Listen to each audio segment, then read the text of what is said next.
आप सभी महान भावों को नमस्कार, प्रणाम, महादेव। मैं कौशल द्विवेदी फ्यूचर एजुकेशन हब की तरफ से आप लोगों के बीच में पुनः एक बार उपस्थित। और आज जिस महान व्यक्तित्व के विषय में मैं चर्चा करने वाला हूँ, हमारे नृत्य विधा में इनका बहुत बड़ा नाम रहा, इनका बहुत बड़ा योगदान रहा। और इनका शुभ नाम था अच्छन जी महाराज। जी हाँ, बिंदादेन महाराज के भाई जो कालिका प्रसाद थे, उनके सुपुत्र अच्छन जी महाराज, जिनको अच्छू भैया के नाम से भी लोग जाना करते थे और जिनका बचपन का नाम जगन्नाथ प्रसाद रहा, जो कथक के पृष्ठभूमि पे अगर देखा जाए तो कितने बड़े नाम, जिनको जिस नाम को आज भी बड़े सम्मान की दृष्टि से लिया जाता है। और एक ऐसे नृत्य विधा के पुजारी जो कि जब तक यह शैली रहेगी तब तक बड़े सम्मान के साथ इनका नाम लिया जाएगा और इनसे प्रेरणा ली जाएगी। तो इनके जीवन परिचय के विषय में थोड़ी सी ब्रीफिंग मैं करना चाहूँगा आज के अपने इस वीडियो में। अच्छन जी महाराज जो कि कालिका प्रसाद जी के सुपुत्र थे, बड़े सुपुत्र थे उनके, इनका जन्म सन 1883 में होता है। अच्छन जी महाराज का संबंध आपके लखनऊ घराने से रहा, बिंदादिन महाराज का भी संबंध आपके लखनऊ घराने से रहा, कालिका प्रसाद जी का भी संबंध। तो एक तरह समझ लीजिए कि मैं जो सीरीज़ बना रहा हूँ वो लखनऊ घराने की जो सीरीज़ है उस सीरीज़ को मैं लेकर चल रहा हूँ। इसके बाद फिर बनारस घराना, जयपुर घराना जो भी है उसके विषय में ब्रीफिंग करूँगा, जानकारी दूंगा आपको। अच्छन महाराज जो थे उनके दो भाई थे, एक आपके लच्छू महाराज थे और एक शंभू महाराज। और आज चूँकि हमारे विषय के केंद्र में अच्छन जी महाराज हैं, इसलिए आज अच्छन जी महाराज के विषय में ही बात करना उचित होगा। अच्छन जी महाराज की जो प्रारंभिक शिक्षा थी वो प्रारंभिक शिक्षा इनको बिंदादिन महाराज के माध्यम से मिली। बिंदादिन महाराज के कोई सुपुत्र नहीं थे और हमने पिछली वीडियो में पढ़ा, हमने पिछली वीडियो में देखा और जाना कि बिंदादिन महाराज किस कोटि के कलाकार थे। तो एक चीज़ और है कि अगर आप एक ऐसे वृक्ष की छत्र छाया में हैं जो कि स्वयं में गुणों की खान है, तो आपको भी जो चीज़ें मिलेंगी वो यूनिक ही होंगी। वही चीज़ें रहीं और बिंदादिन महाराज का पूरा प्रेम इनको मिला, सानिध्य इनको मिला, लेकिन पूरे समय तक नहीं मिल पाया क्योंकि बीच में ही बिंदादिन महाराज इस धराधाम को छोड़ के चले गए। और उसके बाद से कालिका प्रसाद जी ने इनको ट्रेंड किया, इनको सिखाया, इनको बताया। कहा जाता है कि भाव प्रदर्शन की जो क्रिया अच्छन जी महाराज, अच्छू महाराज जो भाव प्रदर्शन की क्रिया को दिखा दिया करते थे, वह उस समय काल के अन्य किसी भी कलाकार के अंदर वह दक्षता नहीं थी, या फिर भाव के प्रति वह इंटरनल जो फोर्स होता है वो फोर्स और किसी में वो व्याप्त नहीं हो पाता था। वो चीज़ें नहीं समझ में आया करती थी जो अच्छन जी महाराज के अंदर थी, भाव भंगिमाओं को प्रदर्शित करना। अच्छन जी महाराज अक्सर महिलाओं के गेटअप में भी महिलाओं के किरदार को निभाया करते थे अपनी नृत्य शैली में, और इस प्रकार निभाया करते थे कि दर्शक दीर्घा जो होती थी, जो लोग नहीं जानते थे कि अच्छन जी महाराज हैं, वो पूरे के पूरे प्रोग्राम को बीत जाने के बाद भी इस बात को लेकर के उनके मन में शंका भी नहीं उत्पन्न होती थी कि नहीं, किसी प्रकार से यह कोई पुरुष है जो कि महिला के किरदार को निभा रहा है। कहने का सेंस ये है कि जिस शैली को ये अडॉप्ट करते थे या जिस शैली को ये प्रदर्शित करते थे उसमें इतने डूबे हुए रहते थे, इंटरनल इतना ज़्यादा इंक्लूड हो जाते थे कि बाह्य भेद समाप्त हो जाता था। अच्छन जी महाराज अधिकांश करके कृष्ण जी की जो रास लीलाएं हैं उससे रिलेटेड जो प्रसंग हुआ करते थे उन प्रसंग को व्यक्त किया करते थे अपने कथक नृत्य के माध्यम से। और कथक शैली का नृत्य जो था, इनका मूल विधा था, उसी शैली को ये किया करते थे जिसमें कृष्ण की लीलाओं को व्यक्त करना, दिखाना, दर्शाना इनका मेन फोकस हुआ करता था। शरीर से बड़े भारी थे ये, तो लोगों को लगता था कि भारी शरीर है, इनके अंदर वो लचीलापन नहीं होगा या फिर इनके अंदर वो फुर्ती नहीं होगी। लेकिन जब ये अपने नृत्य को पेश करते थे तो उनकी ये सोच मिथक साबित होती थी और एक सामान्य कदकाठी का व्यक्ति जिससे आप एक्सपेक्ट करते हैं कि नहीं इसका शरीर जो है इसमें लोच होगा और इन क्रियाओं को आसानी से कर जाएगा, उससे भी कहीं ज़्यादा सहजता के साथ ही अपनी कला को दिखाते थे और अपने नृत्य को पेश करते थे। इनका चक्करदार परन जो था वो विश्वविख्यात था। ऐसा चक्करदार परन करना सबके लिए संभव नहीं था। अच्छन जी महाराज की एक लाइन थी, अक्सर वो इस लाइन को बोला करते थे जब उनसे कोई पूछा करता था कि आप पुरुष हैं, आप महिलाओं के गेटअप में अभिनय किया करते हैं और जब आप अभिनय किया करते हैं तो संदेह भी उत्पन्न नहीं होता। मतलब कि इतनी प्योरिटी होती थी कि आपके अंदर दर्शकों के मन में संदेह भी नहीं उत्पन्न होता था कि नहीं इस बात पे भी विचार किया जाए कि स्त्री पुरुष का भेद कहीं है कि नहीं है। तो इसका बड़ा सुंदर जवाब वो दिया करते थे। उनका कहना होता था कि हुस्न क्या है, अदाओं का जादू है। बहुत बड़ी बात है ये। उनके कहने का सेंस था कि हुस्न क्या है, अदाओं का जादू है। कहने का सेंस ये है कि अगर आपके पास अदाएं हैं तो आपका जो एक्सटर्नल फेस है वो मायने नहीं रखता। इंटरनली अगर आप किसी चीज को व्यक्त करने की कला को जान जाते हैं तो एक्सटर्नल प्रकृति ने आपको चाहे जैसा बनाया है,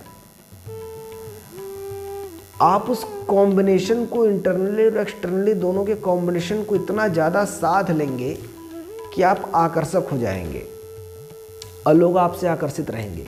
तो इसी बात को लेकर के वो अक्सर कहा करते थे कि हुस्न क्या है, अदाओं का जादू है। आँखों की इनकी विशेष शैली थी और कथक नृत्य में जैसे कि हमने पहले ही बताया है कि नृत्य जो है वो है अभिनय व नृत्य का नृत्य दूसरा चीज़ है। नृत्य तो समावेश है, अभिनय और नृत्य का समावेश नृत्य कहलाता है। तो नृत्य विधा जो थी वो तो इन्होंने अपने अथक मेहनत से, अपने रियाज से, अपने प्रयास से सीखा।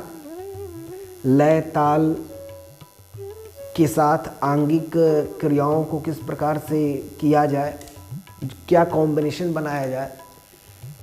लेकिन अभिनय जो होता है उसमें जब तक आप इंटरनली फीलिंग को ऐड नहीं करेंगे, रसों को ऐड नहीं करेंगे, तब तक आप अभिनय नहीं कर पाएंगे। सिर्फ डायलॉग डिलीवरी अभिनय नहीं होता। बहुत सारे ऐसे अभिनय हैं जिसमें आप मूकवाचक हैं, आप कुछ बोल ही नहीं रहे हैं, लेकिन आपका एक्सप्रेशन ऐसा है कि आप अपनी सारी बातें कह जाते हैं। यही इनकी सबसे बड़ी विशेषता थी। अपने आँखों से सब कुछ समझा देने की दक्षता रखते थे अच्छन जी महाराज। सारी बातें कह जाते थे अपनी आँखों से। ये चमत्कृत परन, नए बोल, अक्सर इन चीज़ों पर इनका रिसर्च चलता रहता था। ये प्रयास करते थे कि हर जगह कुछ न कुछ नया किया जाए, कुछ न कुछ नया किया जाए, और ये इसमें सफल भी रहते थे क्योंकि 24/7 ये इसी में डूबे रहते थे।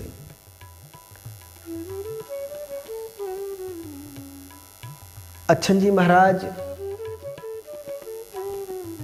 का यह जो गुण था वह जैविक रूप लेकर के आज भी हमारे बीच बिरजू महाराज के स्वरूप में विद्यमान है।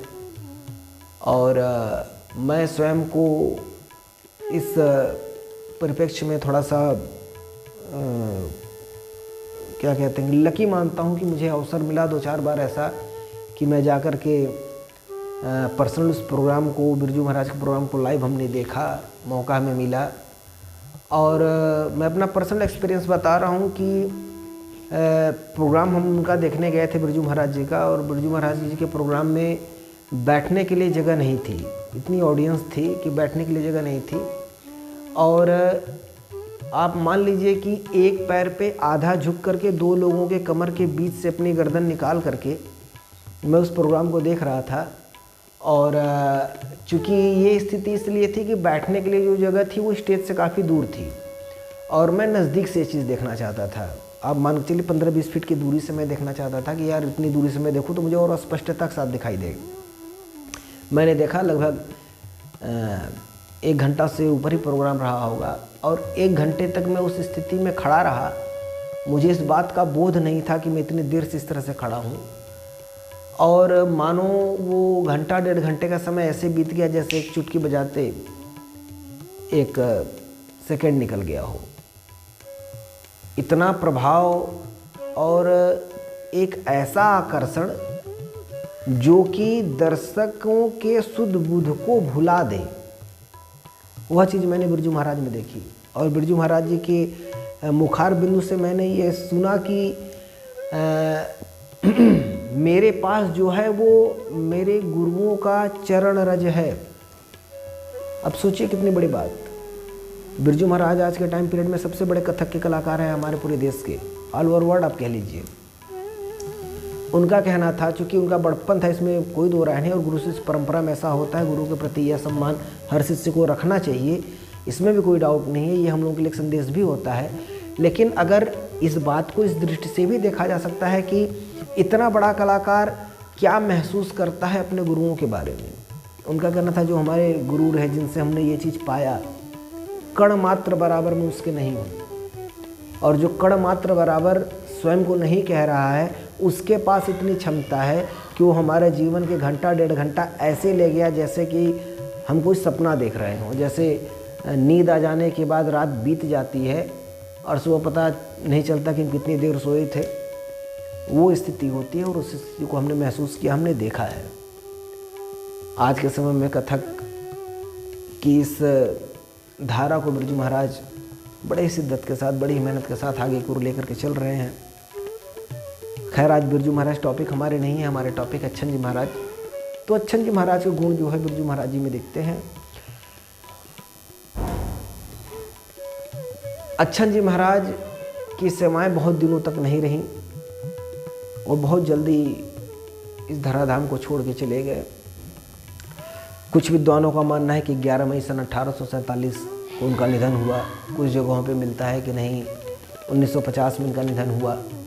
वो समय काल वो था जहाँ पे इन बातों पर विशेष ध्यान शायद न दिया जाता रहा हो, लेकिन जो ऑथेंटिक बुक्स हैं वहाँ पे 11 मई 1947 इनका माना जाता है कि इनकी मृत्यु हुई। और इसके बाद अच्छन जी महाराज के द्वारा किए गए कार्य अलग अलग कलाकारों के माध्यम से हमें देखने को मिलते हैं। एक गुरु जो होता है, मैंने बहुत पहले कहा था, गुरु जो होता है वो एक वृक्ष होता है। उस वृक्ष में जो फल लग रहे होते हैं उन फलों में उसकी गुणवत्ता होती है और इसी प्रकार गुरु शिष्य परंपरा आगे की ओर बढ़ रही होती है। और आज की वीडियो में मैं अपनी बात को यहीं पे समाप्त करूंगा, अच्छन जी महाराज को प्रणाम करते हुए। और संगीत समाज कभी भी उनके इस महान कृत्य को भूल नहीं सकता और सदैव उससे प्रेरणा लेता रहेगा। तब तक के लिए नमस्कार, प्रणाम। अगर आपको मेरा ये वीडियो पसंद आया हो तो आप कृपया चैनल को सब्सक्राइब करें, शेयर करें। शेयर इसलिए करने के लिए कह रहा हूँ ताकि बाय द वे कुछ लोग ऐसे स्टूडेंट्स हों जो कि नृत्य विधा से किसी कॉम्पिटिटिव एग्ज़ाम की तैयारी कर रहे हों और उनके पास कंटेंट ना हो या फिर कंटेंट इतने ज़्यादा हों कि वो इस चीज़ को तैयार न करके कहीं और अपना ध्यान लगाए हों। तो 10 मिनट 12 मिनट का एक वीडियो अगर वो देख लेते हैं तो उनको कुछ जानकारी मिल जाएगी। और कथक विधा एक ऐसी विधा है कि इससे रिलेटेड क्वेश्चन आने ही आने हैं आप उत्तर भारतीय क्षेत्र में जो भी परीक्षाएँ होंगी। और इन्हीं बातों के साथ मैं अपनी बात को यहाँ पे समाप्त करना चाहूँगा। महादेव, प्रणाम, नमस्कार।